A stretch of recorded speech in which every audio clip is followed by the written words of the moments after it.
Good afternoon. How are all of you? कैसे हैं आप लोग?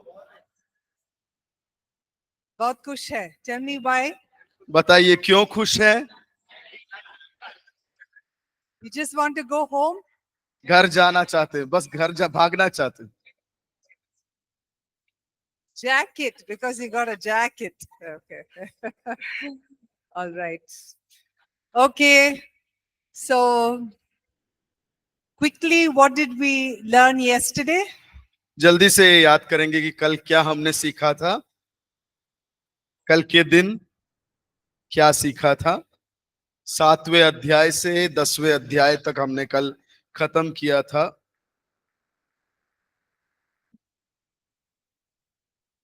याद है कुछ?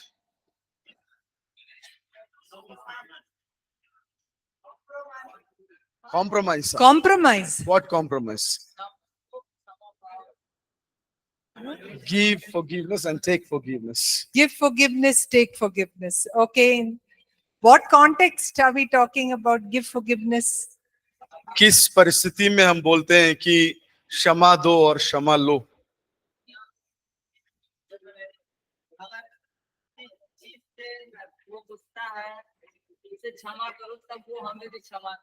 Okay. She's angry. Okay. All right. What else did we learn? और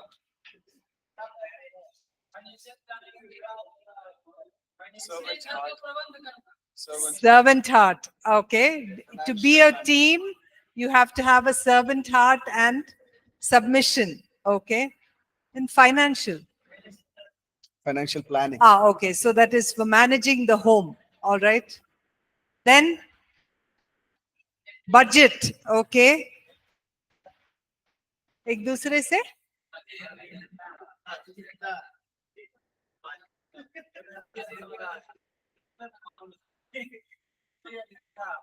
एक दूसरे से Be submissive to each other. be submissive to each other. Okay. Girls?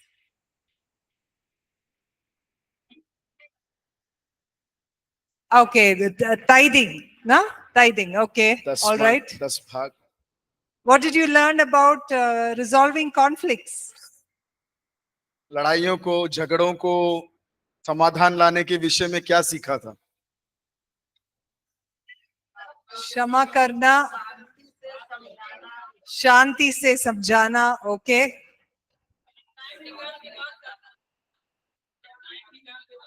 Okay, time निकालने के बाद बात करना. ओके. ऑलराइट. जब गुस्सा है तो बात नहीं करना. गुस्सा है तो उस समय बात नहीं करना, हाँ. उस समय बाद. Okay, very good. Alright. Something and all is there. क्या जी?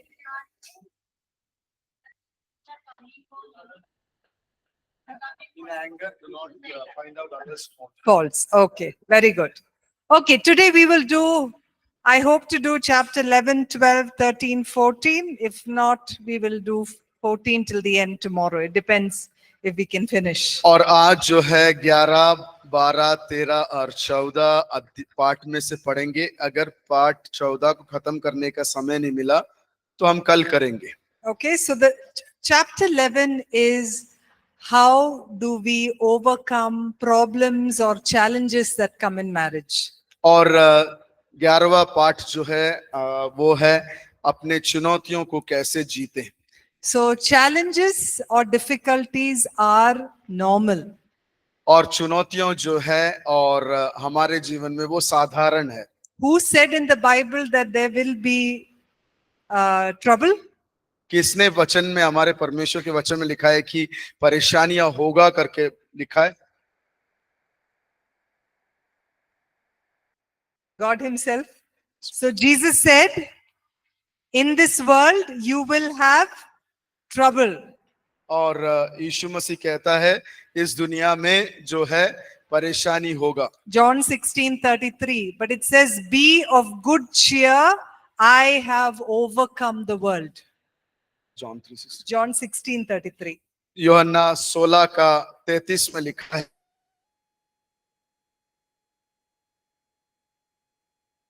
है अच्छे मन से रहो क्योंकि मैंने इस जगत को जीत लिया। The wins because Jesus has promised that he has overcome whatever will come our way. और ये खुशी के साथ हम रह सकते हैं क्योंकि यीशु मसीह ने सारे चीजों को जीता है। Okay. And the word also says in 1 Corinthians 10:13 that there is no temptation that has come your way that you will not have help with. और पहला कुरिन्थियों 10:13 में लिखा है, तुम्हारे मार्ग में आने वाली कोई भी परीक्षा या प्रलोभन उसका अनुवाद से बाहर नहीं है जिसका दूसरों ने सामना नहीं किया। Okay. So we will all face some challenge or the other. हम सब जो है कुछ ना कुछ चुनौतियों को सामना करेंगे। That does not mean that God does not love us. उसका ये मतलब नहीं है कि परमेश्वर हमसे प्रेम नहीं करता। It matters how we respond to those challenges. और ये निर्भर होता है कि हम किस प्रकार से उस चुनौतियों को के साथ प्रतिक्रिया करेंगे। So challenges can either make us better or it can make us worse. और चुनौतियां हमें अच्छे बना सकते हैं या हमें बुरा बना सकते हैं। But it is challenges that help us grow into people like Christ. और हमें चुनौतियां हैं जो परमेश्वर के समान व्यक्तियों में बढ़ाते हैं। Challenges really show us what we are made up of. और चुनौतियां हमें दिखाता है कि हम किस प्रकार से बने हुए हैं। And we make it with God's help to conquer every challenge that may come about. और परमेश्वर की सहायता के द्वारा जो कोई जीवन में चुनौतियां आते हैं उसमें से विजय होते हैं। So we'll talk about a few challenges, and some of you asked me this question yesterday. कल कुछ लोगों ने मेरे से ये सवाल पूछा था, इसलिए कुछ चुनौतियां क्या-क्या है हम उसमें से देखेंगे। Sometimes we get into marriage that thinking that everything will be rosy and beautiful. और कभी-कभी हम शादीशुदा जीवन में इस चिंता या विचार के साथ प्रवेश करते हैं, सब कुछ जो है गुलाब के पंखड़ियों के समान अच्छा होगा। But there can be very difficult situations in marriage. और वैवाहिक जीवन में बहुत कठिनाई भरी परिस्थितियां हो सकते हैं। It can be worse off from when you started. It can be worse off from when you started. और जब आपने शुरू किया उससे भी आगे बढ़ने के समय बहुत ही खराब अवस्था भी हो सकता है। You may have come from a well-to-do family. हो सकता है कि आप जो है एक अच्छे भले परिवार से आते हैं। But when you got married, you had to live a very, very simple life. और जब आप वैवाहिक हो जाते हैं तब आपका जीवन जो है बहुत ही एक साधारण जीवन जैसा हो जाता है। Maybe you didn't have those luxuries that you wished that you would have in marriage. और जो सुविधाओं को आपने उम्मीद किया था कि शादी के समय पर मिलेगा, हो सकता है वो आपको ना मिले। Or you would have got into marriage thinking financially you will become better, but your finance situation probably has become a lot worse. और आप ये उम्मीद के साथ वैवाहिक जीवन में प्रवेश किए होंगे कि उसके बाद विवाह के बाद आपका आर्थिक अवस्था बढ़ जाएगा, अच्छा हो जाएगा, लेकिन वैसा नहीं हुआ। But in this situation we need to stick with one another. लेकिन ये परिस्थिति में भी एक दूसरे के साथ जुड़े रहना है। And extend your faith that God will provide and he will bless. और इस विश्वास में रहें कि परमेश्वर हमारी सारी जरूरतों को पूरा करेगा। You may have got into marriage all healthy, but then after a later point of time, one of the partners may fall very sick. और आपके वैवाहिक जीवन जो है बहुत ही तंदुरुस्ती के साथ शुरू किया होगा, लेकिन समय के चलते आप में से एक जीवन साथी जो है बीमारी में पड़ सकता है। But you don't lose hope, but you continue praying for healing and wholeness. और आप अपनी आशा को खोते नहीं हैं, आप आगे प्रार्थना में रहते हैं। Sometimes you get into marriage with lot of expectations. और कभी कभी जो है हम लोग जो है वैवाहिक जीवन में बड़े ही बहुत ज्यादा उम्मीद के साथ प्रवेश करते हैं, But all those expectations are not met and you feel very disappointed. और वो सारी आपकी उम्मीदें जो थी वो पूरा नहीं हुआ और आप दुखी हो जाते हैं And you feel very dissatisfied that marriage has turned out like this. और आप बहुत सैटिस्फाई नहीं रहते हैं कि आपका शादीशुदा जीवन ऐसे हो गया है। But let's remember that nothing or none of our challenges surprise God. और ये याद रखें कि हमारे जो चुनौतियां हैं परमेश्वर को वो चकित नहीं बनाते हैं And He will work all things for our good. और वो जो है हमारी भलाई के लिए सब कुछ करता है। Sometimes you get into marriage like very good friends. और कभी कभी जो है अच्छे एक मित्र के समान हम एक वैवाहिक जीवन में प्रवेश करते हैं, But there are so many little differences that no matter how much you attempt to talk, those differences are only getting bigger and bigger. और जितना भी आप बातचीत करके उसको सुलझाने की कोशिश करते हैं लेकिन वो परेशानी जो है कम नहीं होता, बढ़ता ही जाता है। So it is a difficult place, but don't give up. और ये जो है बहुत ही परेशानी भरी जगह है लेकिन हार ना जाएं Reach out to God, reach out to others for help. और परमेश्वर के पास सहायता के लिए पहुंचे और लोगों से भी सहायता के लिए। Sometimes unexpectedly in marriages there can be violence, there can be emotional abuse, there can be neglect. और कभी कभी जो वैवाहिक जीवन है उसमें घरेलू हिंसा, दुर्व्यवहार, ये सब और उपेक्षा करना एक दूसरे का या एक दूसरे को त्याग देना, वो सब हो सकता है। There can be alcoholism. People may drink alcohol or use drugs in the marriage. और वैवाहिक जीवन में हो सकता है कि कभी कभी जो एक जीवन साथी है वो शराब पीने वाला हो या नशेली हो।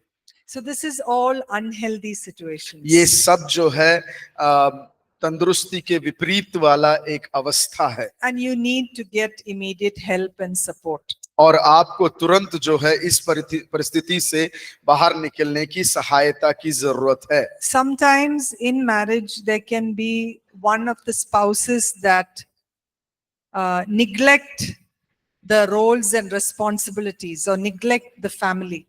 और कभी कभी ऐसा हो सकता है कि जीवन साथी में से एक व्यक्ति अपनी जिम्मेदारी जो है उसको नहीं पूरा करते हैं। So much so that the weight of the entire family lies on one person. और इतना ज्यादा होता है कि वो परिवार का पूरा जिम्मेदारी जो है एक व्यक्ति के ऊपर भार हो जाता है। Other hard situations is when one of the spouse is unfaithful. और दूसरा एक जगह वो होता है जहां पर एक जीवन साथी जो है वो अविश्वस्त होता है। So they get into an affair, there is adultery and there is a lot of pain and hurt in the marriage. जीवन साथी में से एक व्यक्ति जो है व्यभिचार में फंस जाता है या जाती है या फिर दूसरे किसी रिश्ते में हो जाते हैं। So like this, there can be more challenges. Maybe some I have not spoken about, but nevertheless, they are difficulties in marriage. और ऐसे ये है कुछ चुनौतियां पारिवारिक जीवन में, ये कुछ हैं और इसमें से भी ज्यादा हो सकते हैं, लेकिन So how do we overcome these challenges as a believer? और हम किस प्रकार से एक विश्वासी के नाते इस चुनौतियों से जयवंत हो सकते हैं? So as we spoke about the verse in the beginning, we said that Jesus has overcome the world. John 16:33. और जिस प्रकार से आरंभ में हमने बोला था यूहन्ना 16:33 के अनुसार कि यीशु मसीह ने इस जगत पर विजय प्राप्त किया है। So if he has overcome the world, what does that mean? और अगर यीशु ने इस जगत पर जय प्राप्त किया है उसका मतलब क्या है?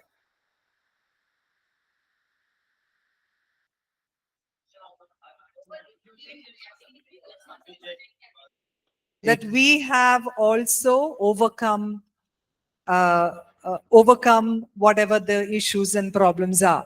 और हमने भी हमारे सारे परेशानियों के ऊपर जय पाया है। So 1 John chapter 5 verse 4 says, whatever is born of God overcomes the world. पहला यूहन्ना 5:4. 5:4 कहता है Whatever is born of God overcomes the world. कि जो कुछ परमेश्वर से जन्म लेता है इस जगत के ऊपर विजय प्राप्त किया है। So as a believer, are you born of God? क्या आप परमेश्वर से जन्मे हैं? Are you a child of God? क्या आप परमेश्वर के संतान हैं? So every child conquers the world. और हर परमेश्वर की संतान जो है इस जगत के ऊपर जय प्राप्त करता So है। you are an overcomer, you are a conqueror. और आप जो है एक जयवंत है, आप वो व्यक्ति है जिसने जय प्राप्त किया है। 2 Corinthians 2:14 says that God will lead us in triumph in Christ. और दूसरा कोरिन्थियों 2:14. 2:14 कहता है वो परमेश्वर हमें सारी बातों में जय के साथ अगुवाई करेगा। So let us believe in it, that God will help us overcome in every situation. हम ये विश्वास करें कि परमेश्वर हर एक परिस्थिति में हमें जय देगा। So without hope, we are lost. आशा के बिना हम जो हैं खोए हुए लोगों के समान हैं। But when we keep our eyes on the truth of God's word, we begin to live in hope. और जब हम अपनी नजरों को परमेश्वर के ऊपर रखते हैं और उसकी सच्चाई पर रखते हैं, हम आशा में अपनी जीवन को जीना शुरू करते हैं। Now, sometimes to overcome a challenge, कभी कभी एक हमारे जीवन में जो चुनौतियां आते हैं उसके ऊपर जयवंत होने के लिए does not necessarily mean that the situation will turn around. उसका ये अर्थ नहीं है कि हमारी जो परिस्थिति है वो पलट जाएगा। Not always. हमेशा नहीं होता। But it is to triumph over that pain that has taken place. और लेकिन वो जो दर्द की अवस्था है उसके ऊपर जीत पाना। So some situations are not reversible. कोई परिस्थितियां जो है उसको हम पलट नहीं सकते। Like the death of a spouse, जैसे एक जीवन साथी की मृत्यु, the unfaithfulness, और बेवफाई, adultery. व्यभिचार। But you face the strength to keep moving forward. और आप में ताकत प्राप्त करते हैं कि आप आगे बढ़ते रहें। But there are some situations that are temporary. और कुछ अवस्थाएं होते हैं जो तात्कालीन होता है। Like when you are in a financial difficulty. जिस प्रकार से अगर आप किसी आर्थिक अवस्था में हो, Maybe you're in bad health for some time. और आप जो अस्वस्थ हो किसी And- के समय के लिए, And you will find that God helps you to overcome even through those situations. और आप देखते हैं कि परमेश्वर ये सारी परिस्थितियों के ऊपर जय प्राप्त करने के लिए सहायता करता है। So don't live in your past. आप अपने पिछले बीते हुए समय में ना जिएं, Don't be in that prison of your past. और वो बीते हुए समय के कारागृह में हमेशा ना रहें, But overcome and move to what future God has for you. और जयवंत हो अपनी परिस्थिति के ऊपर और परमेश्वर ने जो आपके लिए रख रखा है उसकी ओर बढ़े। So let's look at some practical steps of how we can overcome some of life's और challenges. कुछ व्यावहारिक बातों को हम देखेंगे जिसके द्वारा हम जयवंत हो सकते हैं। The first one is to guard your heart. पहला है कि अपने हृदय को सुरक्षित रखें। How do you guard your heart? अपने हृदय को रक्षा कैसे कर सकते हैं? अपने हृदय की रक्षा कैसे कर सकते हैं? वचन के द्वारा। What are you guarding your heart against? और किस चीजों के विरुद्ध में हम अपने हृदय की रक्षा कर रहे हैं? Negative feelings, yes. When नकारात्मक भावनाएं। something goes wrong, what happens? You begin to have negative feelings. और जब कुछ गलत होता है तो आपके अंदर क्या होता है? नकारात्मक भावना उत्पन्न होता है। So don't let those feelings grip your heart. और वो भावनाएं जो है आपके हृदय को पकड़े रखने को ना दे। Whether it's anger, it's bitterness, sadness, unforgiveness, do not permit it to take a hold of your heart. और चाहे वो गुस्सा हो, दुख हो, उस प्रकार के बातें हो, निराशताएं हो, उस चीजों को अपने हृदय को पकड़े रखने का अनुमति ना दें। So how do we guard our hearts? One of you said, yes, by God's word. और किस प्रकार से हमारे हृदय को सुरक्षित रख सकते हैं? सही है, आपने बोला, जिसने परमेश्वर के वचन के द्वारा। The second is to release those negative attitudes to God and ask the Holy Spirit to fill you with His love. और दूसरा है वो नकारात्मक सोच विचार को हमारे अंदर से निकालना और परमेश्वर के वचन से हमारे हृदय को भरना। It's sometimes very easy to keep your focus on wrong, but it is a choice to keep your focus on good. और कभी-कभी To keep your focus on the wrong. और कभी-कभी जो है ये अच्छा है कि अच्छा नहीं है. Can you repeat it again? Okay. It's sometimes important not to focus on the wrong, but to focus on the better things in life. और जो गलत बातों के ऊपर ना ध्यान रखना महत्वपूर्ण है कभी-कभी, लेकिन जो सही बात है उस पर ध्यान रखना जरूरी। Right? So you can always make somebody else's life miserable when you keep talking about the past. और जब आप बीती हुई समय के बारे में निरंतर बात करते हैं तो जीवन को जो है बहुत कठिन और खराब बना देते हैं। Isn't it? सही है। So let's let go of what is the past and look forward to what is in the future. और जो हमारी बीती हुई समय है उसको हमारे जीवन से जाने दें और आगे क्या भला है उसकी ओर देखें। Do you know the bird vultures? Vulture? क्या आप चील को जानते हैं? गीदड़, गीदड़, गीदड़, गिद्ध, गीदड़। So what does that bird do? वो चिड़िया क्या करता है? गिद्ध हो, गीदड़ हो।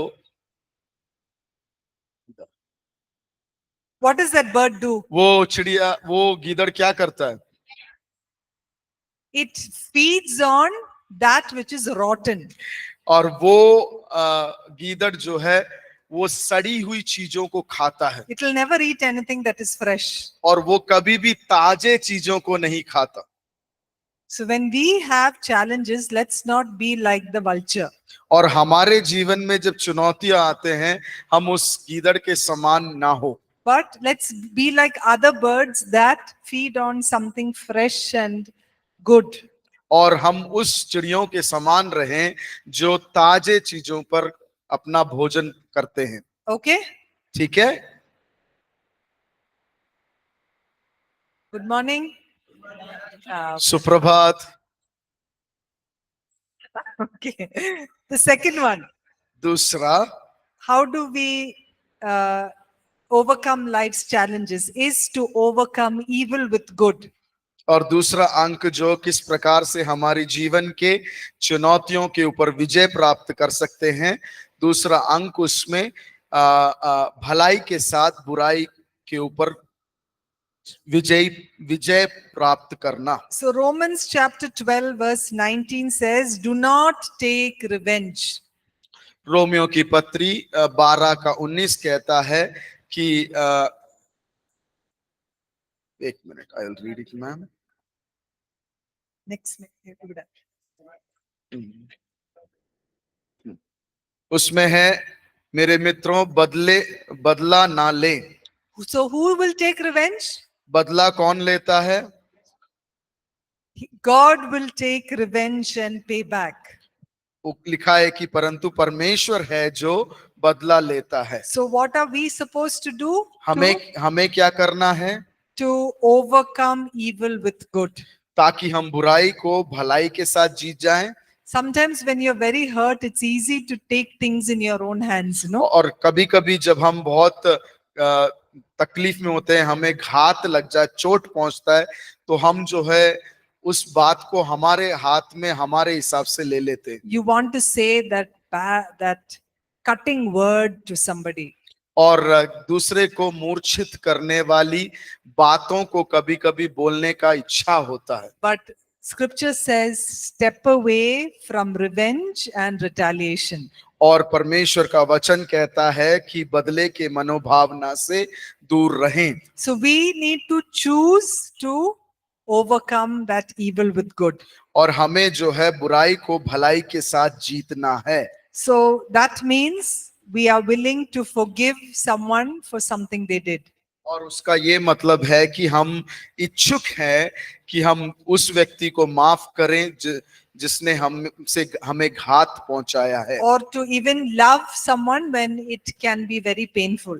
और जब बहुत दर्द में हो तब भी दूसरे व्यक्ति को प्रेम करना। Okay, so what are the two steps we said of overcoming life's challenges? और जीवन के चुनौतियों के ऊपर विजय प्राप्त करने के लिए हमने दो अंकों को देखा था। वो क्या क्या है? Okay, very good. ठीक। The third one is to continue to exercise your faith. तीसरा है अपने विश्वास पर अमल करना। When we look at the Gospels, हम जब सुसमाचार को देखते हैं, is there even one place that Jesus said, don't operate in faith? क्या एक ऐसा जगह भी है जहां पर यीशु मसीह ने कहा कि विश्वास के साथ मत करो, विश्वास के बिना? Anyone who came to him, what did he say? जो कोई उसके पास आया था उनसे क्या कहता था यीशु? Where is your faith? When the disciples were in the storm, what did Jesus say? Where is your faith? यीशु मसीह के चेले जब तूफान से घिरे हुए थे, तब उनसे यीशु मसीह पूछता है, तुम्हारा विश्वास कहाँ है? When Jairus' daughter was sick, what did Jesus tell him? और जैरे की बेटी जब बीमार थी तो यीशु मसीह ने जैरेस से क्या कहा? He encouraged him to have faith. उसे प्रोत्साहित किया कि विश्वास धरे रहो। And even when Lazarus was dead for 4 days, what did he tell Martha? और जब लाजर 4 दिन से मृत्यु में था, तब मार्ता से वो क्या कहता है? Did I not say that you will see God's glory if you believed, if you had faith? अगर आप में विश्वास होता है तो क्या मैंने नहीं कहा था कि परमेश्वर की महिमा देखोगे? So we are also called to have faith in any challenging situation. और कोई भी चुनौती भरी परिस्थिति में हमें भी इसलिए बुलाया गया है कि हम विश्वास में रहें। No matter how difficult the situation is, चाहे कोई भी परिस्थिति होने दो, कितना भी भयानक परिस्थिति होने दो, we can have faith in God. हम परमेश्वर पर विश्वास रख सकते हैं। One of the biggest examples we see is Abraham. हम सबसे बड़ा एक उदाहरण देखते हैं Abraham. So even when his body was as old as dead, he still believed God. और उसका शरीर जो है मृत्यु की अवस्था के समान बूढ़ा हो चला था, तब भी उसने विश्वास किया। So let's continue to stand in courage and in faith. और हम प्रोत्साहित और विश्वास में खड़े रहें। Sometimes faith is a good place to rest. और कभी कभी विश्वास एक उचित जगह है जहां पर हम आराम कर सकते हैं, It's a place of confidence and it's a place of resting in God. और वो विश्वास ऐसी एक जगह है जहां पर आत्मविश्वास के साथ और विश्राम के साथ रह सकते हैं परमेश्वर में। Okay? ठीक है। The fourth point is to take small positive steps. और चौथा अंक ये है, छोटे छोटे सकारात्मक कदम उठाएं। So, small steps of faith to come back to a place of wholeness. और छोटे छोटे कदम जहां पर हम पूर्णता की ओर आ सकते हैं। So, it can be through getting help from other people. हो सकता है वो दूसरे व्यक्ति के पास से प्राप्त किया हुआ सहायता के द्वारा हो, Or a pastor or a spiritual mentor who can journey alongside with you in those different difficult seasons. और एक पासबान हो या परामर्श देने वाला व्यक्ति हो या आपको सिखाने वाला व्यक्ति हो, उसके पास से आप जो है वो सहायता प्राप्त कर सकते हैं। So think of taking small steps towards wholeness and healing. और पूर्णता और चंगाई की तरफ छोटे छोटे कदम उठाना सीखें। And God desires that we walk in faith in those smaller steps. और परमेश्वर ये उम्मीद करता है कि हम उस छोटे छोटे कदमों में विश्वास के साथ बढ़ें। So now we will look at some biblical instructions to certain challenging situations. और हम जो कुछ परमेश्वर के वचन के अनुसार जो निर्देश दिए गए हैं चुनौतियों के प्रति, उसको हम देखेंगे। And I think someone asked this question yesterday. और मेरे को याद है कि कल किसी ने ये सवाल पूछा था, What if you marry a spouse that is not a believer?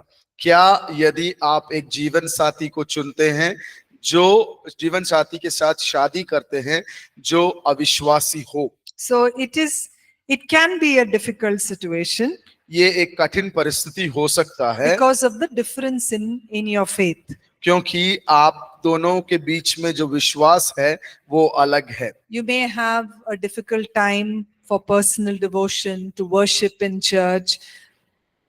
आपके पास जो है कलीसिया में जाने के लिए, प्रार्थना करने के लिए, दैनिक भक्ति करने के लिए परेशानियां हो सकते हैं। You may also find it difficult to bring up children in the Lord. और आप परमेश्वर में अपने संतानों को बढ़ाने में भी परेशानी देख सकते हैं। So what does scripture say? लेकिन वचन क्या कहता है? Should I live with them? Should I not live with them? क्या हमें उनके साथ रहना जारी रखना है या उनके साथ रहना नहीं चाहिए? So for that, let's read 1 Corinthians chapter 7 verses 12 to 16. इस कारणवश हम पढ़ेंगे पहला कुरिन्थियों 7 का 12 से लेके 16। Now everybody please listen, don't keep asking that question again, okay? और सब लोग जो है बड़े ही ध्यान से सुने, कोई भी ये सवाल वापस पूछना नहीं। दूसरों से मैं कहता हूँ, यदि मसीह व्यक्ति की पत्नी अविश्वासी है और वह उसके साथ रहना चाहती है तो वह उसे तलाक न दे, और यदि मसीह स्त्री का विवाह ऐसे व्यक्ति के साथ हुआ है जो अविश्वासी है और वह उसके साथ रहना चाहता है तो वह उसे तलाक न दे, क्योंकि अविश्वासी पति अपनी पत्नी के साथ जुड़े रहने की वजह से परमेश्वर की दृष्टि में ग्रहणी होता है, और अविश्वासी पत्नी अपने मसीह पति के साथ जुड़ी रहने के कारण परमेश्वर की दृष्टि में स्वीकारणी रहती है। यदि ऐसा नहीं होता तो उनके बच्चे अन्य जातियों के बच्चों के समान होते हैं, परंतु वह परमेश्वर की दृष्टि में स्वीकारणी है। परंतु जो पुरुष विश्वास नहीं रखता और अपने मसीह साथी को छोड़ना चाहता है तो ऐसा हो जाने दो। ऐसी दशा में मसीह साथी चाहे पति हो या पत्नी निर्णय लेने की हेतु स्वतंत्र है। परमेश्वर ने आपको शांति के साथ जीने के लिए बुलाया है। हे मसीह पत्नी, तू कैसे यकीन कर सकती है कि तू अपने पति का उद्धार न करा ले, और हे मसीह पति, तू कैसे निश्चित जान सकता है कि तू अपनी पत्नी का उद्धार नहीं करा लेगा। Okay, so what are those instructions we can see from that passage? उस अध्याय के जो भाग है उसमें से क्या हम निर्देश देख सकते हैं? It is you avoid divorce or separation and live together in peace. और आप जो है विवाह विमोचन या उस एक दूसरे से अलग होकर रहना, उसको ना करें, एक साथ ही रहें करके लिखा हुआ है। So the wife is to be submissive and walk with respect to her husband. और पत्नियां जो हैं समर्पित रीति से और परमेश्वर के हित के अनुसार चलना है। So this, yes, is in the Lord. ये जो है परमेश्वर में है, As long as there is no breaking of the faith. जब तक आपके विश्वास को तोड़ा नहीं गया हो। Someone asked me that question yesterday. कल किसी ने मेरे से वो सवाल किया था, If he does not want me to believe in God, should I leave him or should I leave God? और ये सवाल किया गया था कि जब वो विश्वास में मेरे इस यीशु के विश्वास में विश्वास ना करें तो क्या मैं उसको छोड़ दूं या उसके साथ रहूं। So it says, walk in respect, walk in submission in the Lord. और उसमें कहा है कि आप सम्मान के साथ चलें और विश्वास परमेश्वर पे विश्वास के साथ चलें। But if your unbelieving spouse लेकिन अगर आपके अविश्वासी जीवन साथी leaves or abandons you आपको छोड़ देता है because of the difference in the faith, विश्वास में विभिन्नता के कारण, then they are free to go. और वो स्वतंत्र है ताकि वो जा सके। And you, as a believing spouse, you are free to dissolve that marriage and move ahead. और आप जो विश्वासी हैं, आप में एक स्वतंत्रता है कि उस विवाहिक जीवन से आप बाहर आ जाएं। However, when you're living in peace, remember that God will bless your spouse and your children because of your faith in God. और जब तक आप समाधान के साथ रह सकते हैं तब तक रहें, क्योंकि आपके द्वारा आपका जीवन साथी और बच्चे अनुग्रह को प्राप्त करेंगे। Okay? ठीक है, Is that clear? स्पष्ट हो गया? No question on that? उस विषय के ऊपर कोई सवाल नहीं? Okay. Next one. Divorce. Let's look at divorce. हम देखेंगे तलाक के ऊपर। I want to read a few scriptures. Malachi chapter 2 verses 14. 14 to 16.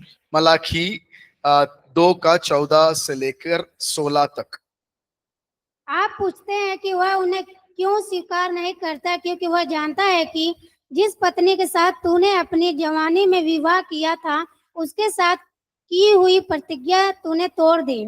वह तेरी साथी थी और तूने परमेश्वर के सामने प्रतिज्ञा की थी कि तू उसके साथ विश्वास योग्य रहेगा, फिर भी तूने उसके साथ अपनी प्रतिज्ञा को तोड़ दिया। क्या परमेश्वर ने आपको उसके साथ एक देह और एक आत्मा नहीं बनाया? ऐसा करने में उसका उद्देश्य क्या था? वह यह था कि तुम्हें ऐसी संतान हो जो सचमुच परमेश्वर के लोग हैं। इसलिए ध्यान रखो कि तुम में से कोई भी अपने पत्नी के साथ अपनी प्रतिज्ञा को न तोड़े।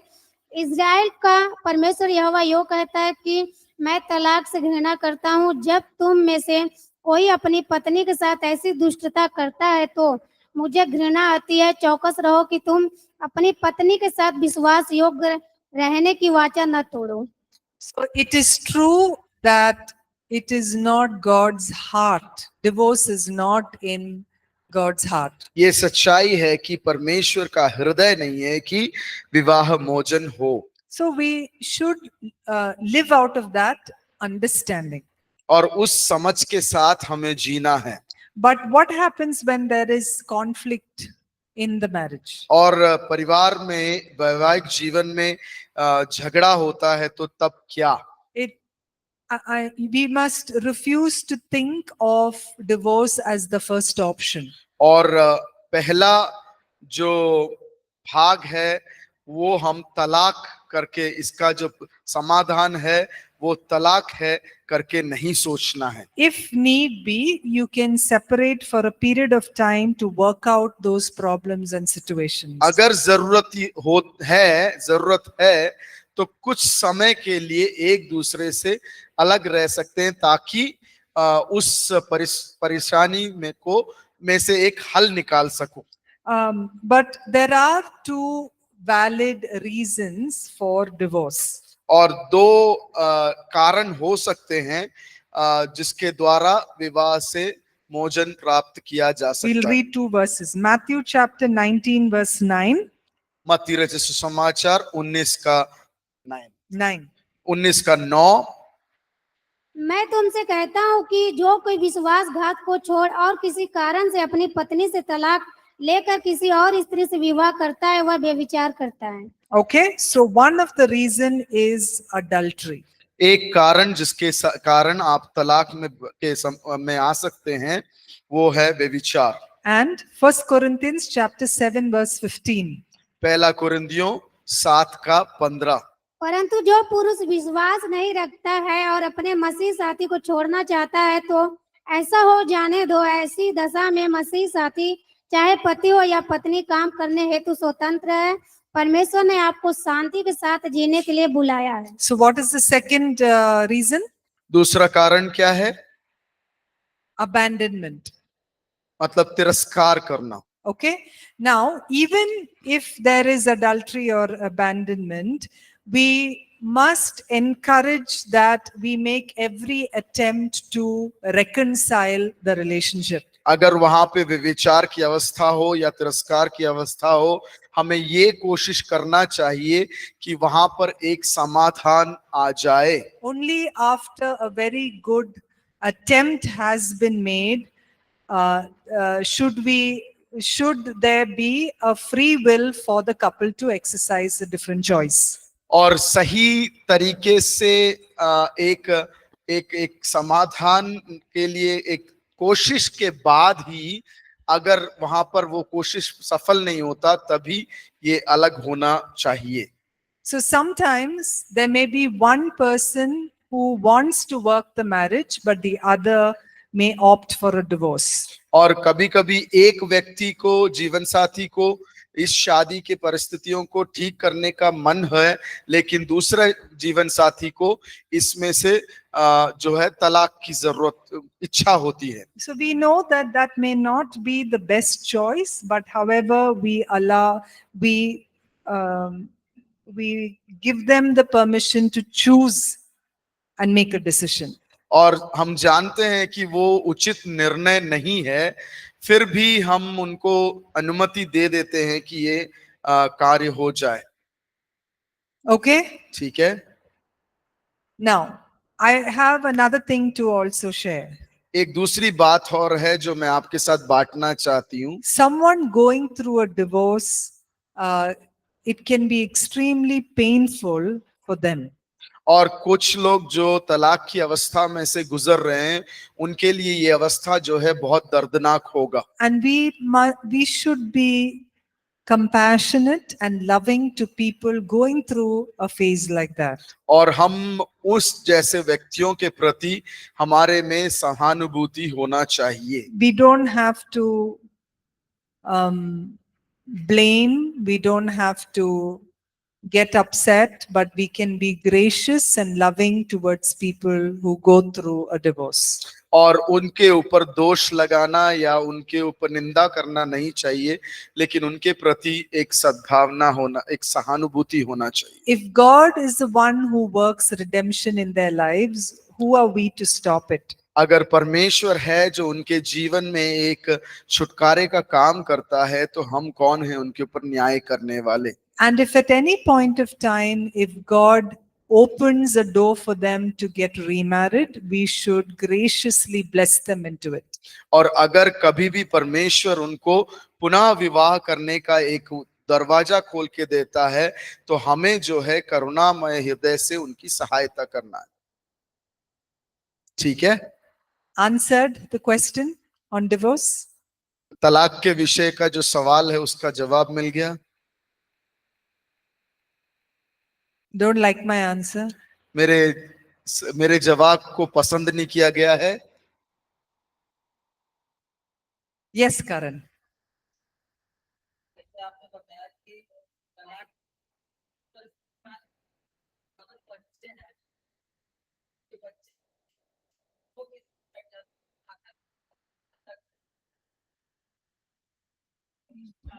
That depends on who is willing to take them. वो निर्भर है। For law, if they are younger than 18, they should go with the mother. और नियम अनुसार 18 से कम है तो बच्चे जो है माँ के साथ जाना है। Okay. All right. Next one, the death of a spouse. आगे बढ़ते हुए जीवन साथी की मृत्यु। Now, losing a spouse to death is a very, very painful thing.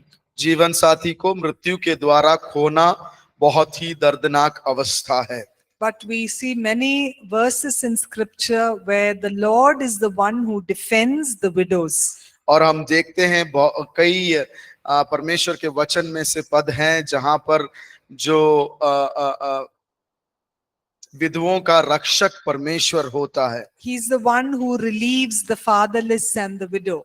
परमेश्वर उन्हें उनको जो जिनके पास पिता नहीं है उनकी सहायता करते हैं। So, in those situations, we look to the Lord for comfort and strength and encouragement. और इस परिस्थितियों में हम परमेश्वर के परमेश्वर के द्वारा सांत्वना और सहायता को उम्मीद करते हैं। And we can be sure that God will defend the widow.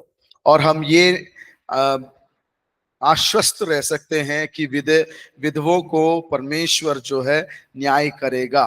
In 1 Timothy chapter 5, there are many verses that say that the family as well as the local church should take care of their widows. और पहला तिमुथियुस में बहुत सारी बातें लिखी हुई है जहां पर लिखा हुआ है कि वो परिवार और कलीसिया जो है विधवों का ध्यान देना है। The last thing that we are going to be looking at is death and remarriage. और आखिरी चीज जो हम देखने जा रहे हैं इस अध्याय में वो है मृत्यु और पुनः विवाह। So Romans chapter 7 verse 2 says, if there is a spouse whose husband or there is a partner whose spouse dies, they are free to be remarried. और रोमियो की पत्री 7वां अध्याय 2 और 3 में लिखा गया है कि अगर किसी एक जीवन साथी का मृत्यु हो गया है तो दूसरा जीवन साथी स्वतंत्र है पुनः शादी करने के लिए। So the Bible states that a widow or a widower is free to remarry if they choose to. और परमेश्वर का वचन स्पष्ट रूप से बताता है कि अगर विधवा जो है वो पुनः शादी करने में अनुमति है। And as a church, local church, we need to support and come alongside them. और एक स्थानीय कलीसिया होने के नाते उसमें हम जो है एक सहायक होना चाहिए। Even if there is a remarriage, it is always recommended that people go through the preparation, just like how someone who is newly getting married.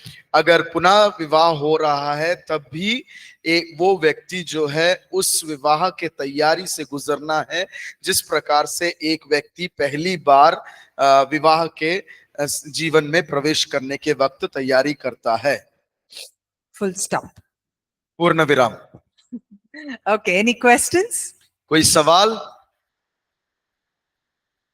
सब समझ में आ गया? सब समझ में आ गया? All those big doubts are all cleared, I hope. जो बड़े बड़े संदेह थे दिमाग के अंदर, मेरे हिसाब से वो उसका उत्तर आपको मिल गया होगा।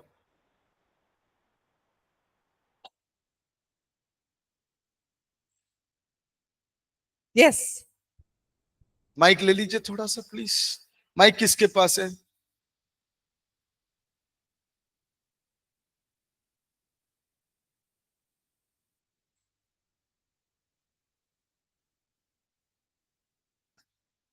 ऑन है क्या देख लीजिए। सर जैसे कि अगर कोई शादीशुदा इंसान है और उसकी बीवी खो जाती है तो वो शादी कर सकता है क्या नहीं? Wife gets lost. Can he marry again? कहाँ खो गई भैया? पति की बेगैर जिम्मेदारी के कारण खो गई।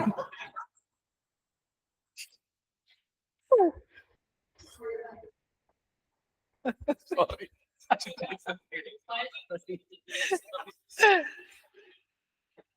You do all the best you can to find her. पूरी ताकत लगा दे और कोशिश कर ले कि उसको वापस ढूंढ के ले आए। Go to the police station, police station में जाए, your panchayat, पंचायत में जाए, put advertisements एडवर्टाइजमेंट डाल दे, till she's found. फिर भी ना मिले तो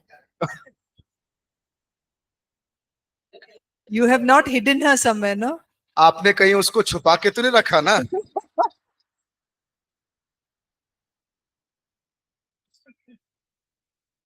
छुपा के रख दिया।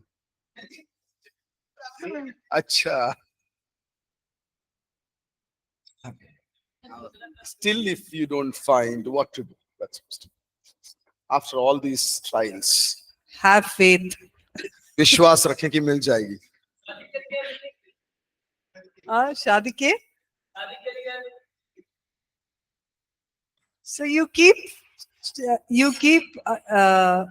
waiting, searching till you find.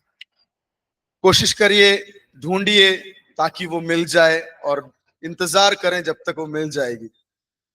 शादी कर लिया, एक सुबह वो आ गई तो फंस जाओगे मियां। Interesting questions. Okay, all right. हम एक ब्रेक ले लेंगे। We'll take break, ma'am. 3:05 को कृपया करके वापस आ जाइएगा।